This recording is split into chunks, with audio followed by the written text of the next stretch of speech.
Nigeria. Thanks for joining us. It's always a pleasure for you to join us every day as we talk about issues affecting our dear country, Nigeria. There's a lot to talk about on the show this morning. I'm Ria Abdul, and welcome to our show.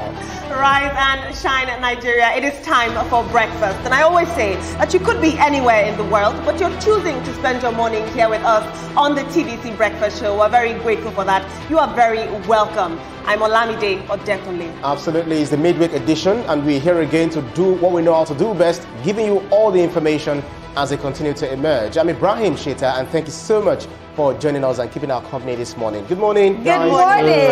See who is back. Mr. Thomas. You were missed. You were so missed. I know, really, and you know when you do this thing for a while and suddenly you have to stop, even if it is to take a rest. Yeah. You feel it. But how was it like for you? How was the leave? I ate fresh food. Oh, yeah, you were not even He said he went to That's Calabar, true. to Kaduna. Is it Kano? Calabar, Port Harcourt, Kaduna, yes, and Abuja. By air or by road? That's air or by so road? What do you interesting. think? Tell me why every morning my mother messaged me, where is the Toma? I said, he's on leave on 3 occasions. She loves me. Well, since you went to Abuja and Kaduna, we say Sanada Zua. Thank you very Welcome much. back. Oh, that's what it means. Yeah. All right. We're all looking bright and colorful today. There's a lot to talk about on the show, and we're all ready. But yes, let me give you a rundown of what we'll be doing this morning. At some point, Ibrahim will bring us all the headlines that have made it to the newspaper. We get to talk about it and dissect it right here on the show. Later on, we'll be talking about something very important. We'll talk about our rail line. How can we protect it and how can we keep it stronger? When we take you all the way to Abuja, we'll then talk about the Kwara governorship election, a very, very tight one. We will speak about it on the show this morning. And then later on, as we trust the very beautiful Olamide will bring us everything trending in the world of social media and more. So I implore you to please grab that cup of coffee and let's have a very fantastic show. We'll start with the story. The federal government has disbursed 11.8 billion to 6,842 academic and non-academic staffs across Nigeria's tertiary institution under the Tertiary Institution Staff Support Fund. The benefits span 141 institutions, including federal universities, polytechnics, and colleges of education. The TISSF, launched in August 2025, is a federal Ministry of Education and TEF-funded program dedicated to enhancing the well-being, career development, and financial stability of tertiary institutions staffs across Nigeria. The joint initiative of the FEM and TEF aims to deliver 0% interest loans to enhance the welfare, career development, and financial stability of tertiary institution staff. Etoma, this is a very great story. Even as I was reading it, I was quite excited because oftentimes we know the importance of education. You know, they say that a country that builds a solid education, that country, your leaders, your youths are definitely the future of tomorrow, and they're going to give a fantastic input. Now, just to break it down a bit, when we talk about the numbers, that's roughly 1.9 million per beneficiary on an average, which is actually not a bad one. You know, in an era where we've been hearing about ASU, you know, we see the strikes and everything, we worry about the children, why do I call them children? We worry about the students staying home and, you know, missing the year that you're supposed to have so many gaps. What do you think about this initiative? First of all, it touches me personally. My younger sister is a lecturer in a university that happens to be a beneficiary. So I called her yesterday and said, I'm sending my account number to you, and she had a big laugh. Now on the serious side, people working in tertiary institutions, just like any other educational institutions, need a lot of attention. Now, this coming at this time is fantastic for our education system. As you are taking care of infrastructure in these institutions, you're also taking care of the staff that are working there. What stands out with this one for me is that it's for both academic and non-academic staff. So everybody feels it's an inclusive thing for them. I pray that it translates to a better focus on your job, you know, and that the disbursement is transparent and accountable.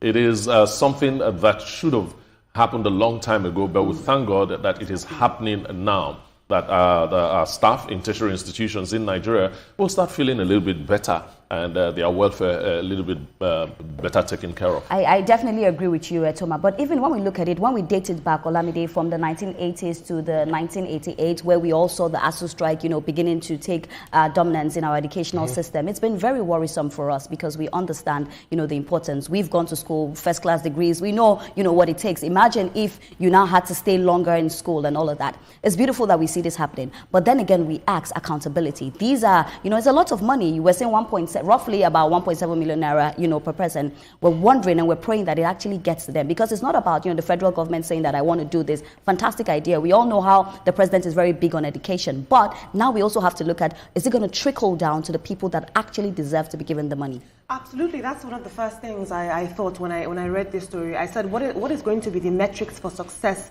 for this initiative? Is it better research output? Is it a retention of academic and non-academic staff? Is it an improvement in teaching quality and welfare? So I'll be curious as to how this administration, tracks the metrics for success. But you're setting these people up for success. It's a controlled credit system for the people who need it the most. Etoma, like you said, academic and non-academic staff. That means that this administration understands that a university is not just about lecture halls. It's about an ecosystem of people that are helping the future of Nigeria's generation. And when we look at the fact that this environment currently, unfortunately, is high inflation, it is high debt, everything is so costly, the government is essentially acting as a financial buffer for the people that need it the most. We're investing into our future, and this is very, very welcome, and I commend it. Of course, and the future is definitely very bright. Ibrahim, we're looking at 6,842 beneficiaries. That is quite, a number. How is the selection going to be like? That's a very important question. Who are the people that will be selected? Who are the people that will not be selected? We need to be sure that the people selected are the people that actually really, need this, because we see academic staff and non-academic staff, and it's beautiful to see that we're putting these two together. This is actually a very symbolic to our educational system. But my only problem is also the fact that how do we make this stand the test of time? How do we have continuity in this? Because if you do something once and you cannot follow through with it, sometimes it just goes down the drill.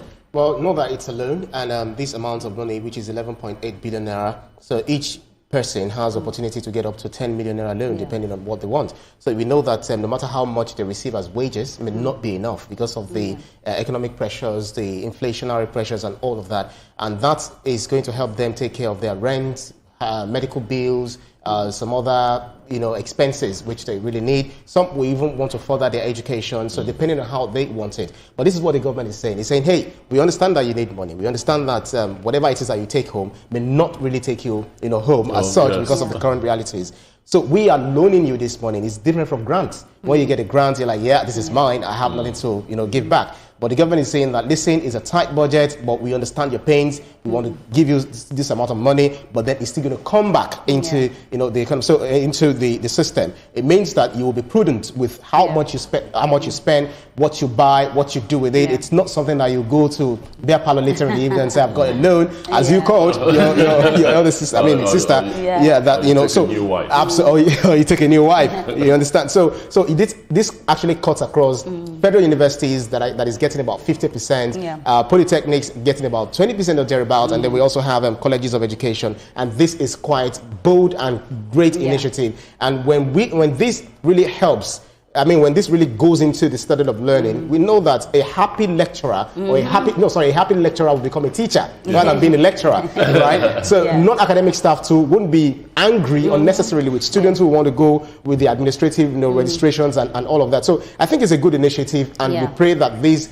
continues to go on, because this is definitely international standard. I think it's a fantastic one. And Ibrahim, I love the fact that it's a loan, because oftentimes when things are just given to you, you may just do anything with it. That's but this time you know that you have to spend wisely, because this you pay money back. is borrowed, but, and you have it's to not pay interest. back. It is not. Which is 0%. But you still know that you have to pay and back. it's payable over 5 years. Exactly. Very flexible. Okay, but when we talk about the lecturers as well, I believe that oftentimes they have really complained about their welfare.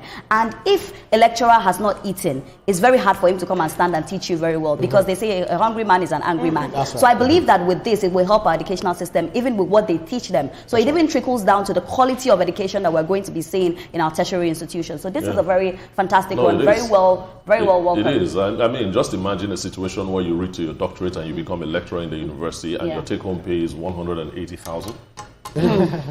It's and now you have this opportunity to assess this kind of loan that can be a game changer in your life, in your economic well-being, and a whole lot of them are entrepreneurial. You know, they can invest in whatever. I mean, it's just a Guys, beacon I'm of considering hope. becoming a lecturer. And you make a fantastic, you're very intelligent, you make a fantastic one. Well, this is where we'll draw the curtains on this particular conversation, but we must say well done to the federal government. This is beautiful for our educational system. We'll take a breather now, and when we come back, it will be time for us to look at all the headlines that have made it to the newspaper.